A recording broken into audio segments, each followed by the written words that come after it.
তারা কখনোই যত বড় শাইখুল হাদিস, যত বড় আলেম আর যত বড় মুফতি আর যত বড় পীর হোক, বেপর্দা মহিলাদেরকে নিয়া তারা বেপর্দা অবস্থায় মিটিং করা, মিছিল করা, তার ভিতরে আল্লাহর ভয় ফয়দা হয় না। কারণ ইন্নামা ইয়াখশাল্লাহ মিন ইবাদিহিল উলামা। আমার মালিক বলতেছেন আলেম বলা হবে তাদেরকে যাদের ভিতরে আমার ভয় ফয়দা হয়েছে। তাহলে যাদের ভিতরে আল্লাহর ভয় ফয়দা হবে তারা কখনোই আল্লাহর হুকুম পর্দা ফরজকে লঙ্ঘন করতে পারে পারে।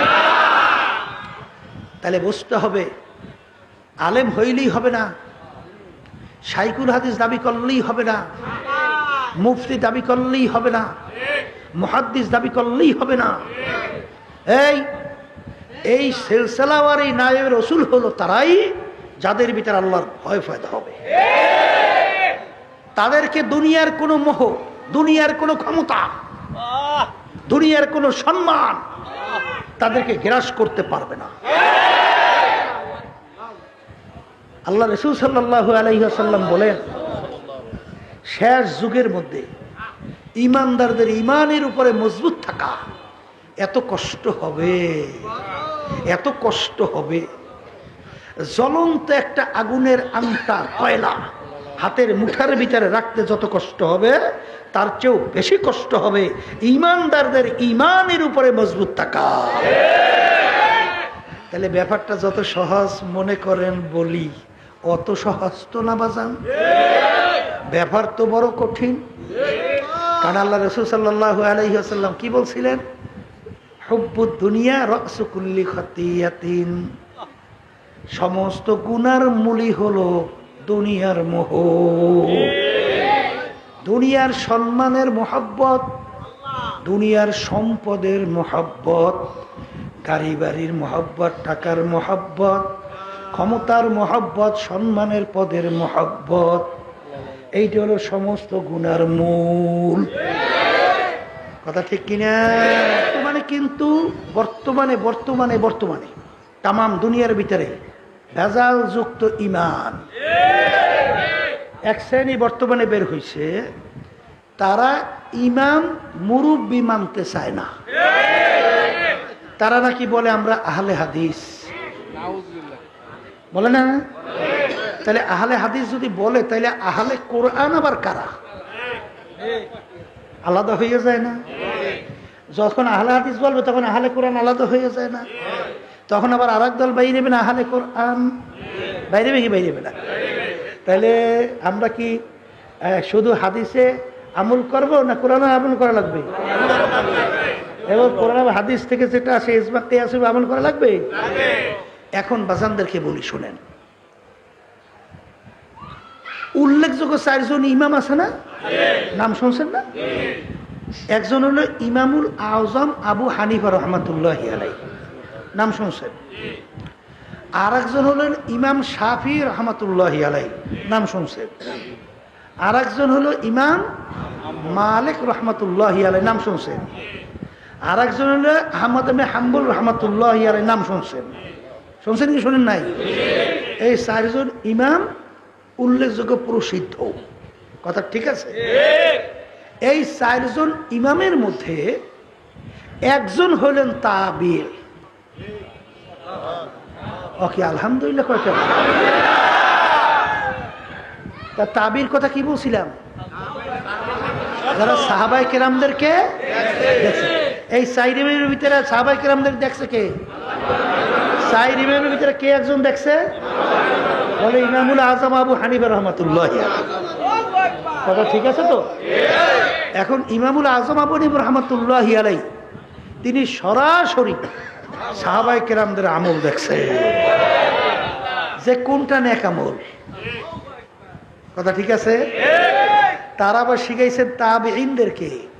তাবিঈনরা তাদের থেকে শিখছেন উলামায়ে মুতাকাদ্দিমিনরা, তাদের থেকে শিখছেন উলামায়ে মুতাআখিরিনরা, তাদের থেকে হাত্তাকাল এখন পর্যন্ত সিলসিলাওয়ারি হক্কানি খাঁটি সহি নায়েবে রাসূলরা।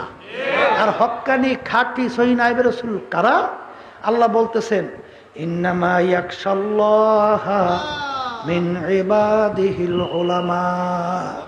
হক্কানি রাইবে রাসূল হইবে তারা যাদের ভিতরে আমার ভয় ফয়দা হবে,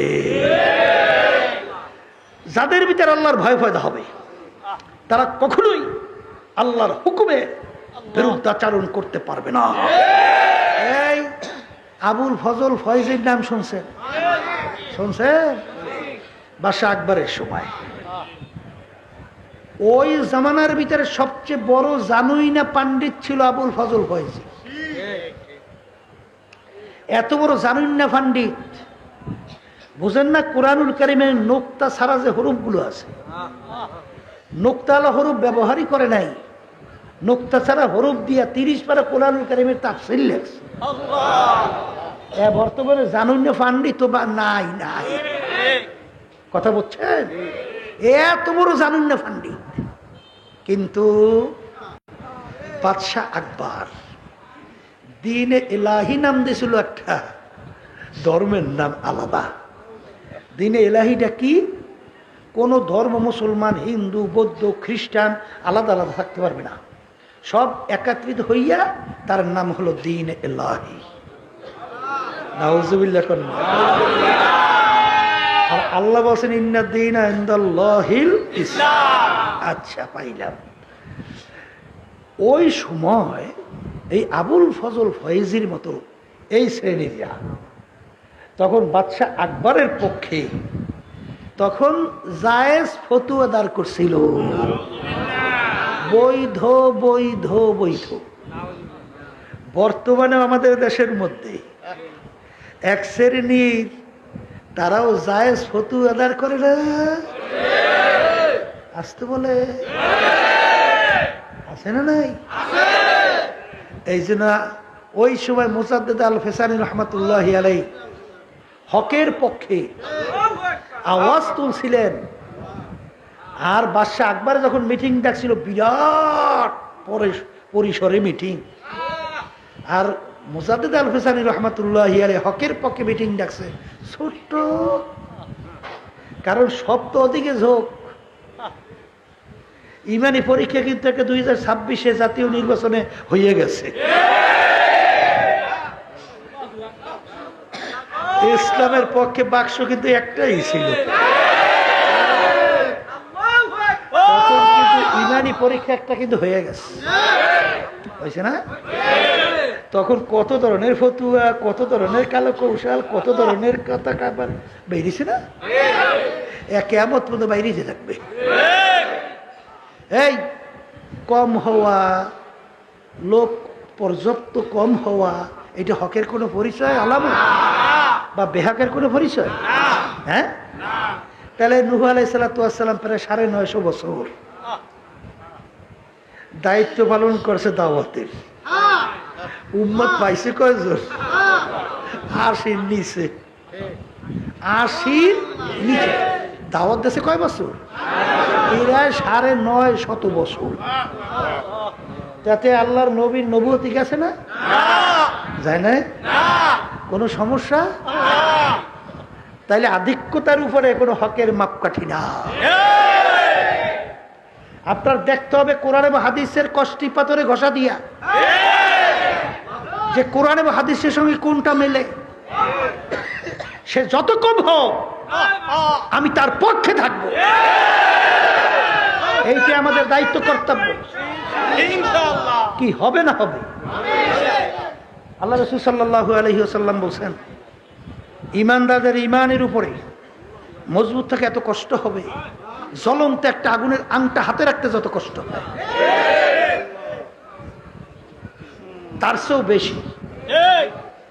কিন্তু আল্লাহর হাবিব বলেন, যত কষ্ট হোক এক শ্রেণীর আমার উম্মত হকের পক্ষে থাকবে। কিন্তু আল্লাহ রাসূল সাল্লাল্লাহু আলাইহি ওয়াসাল্লাম বলে, পরিমাণটা একটু কম হয়ে যাইবে। সংখ্যাটা কি? আসতে বলেন না, কম হইয়া যাবে।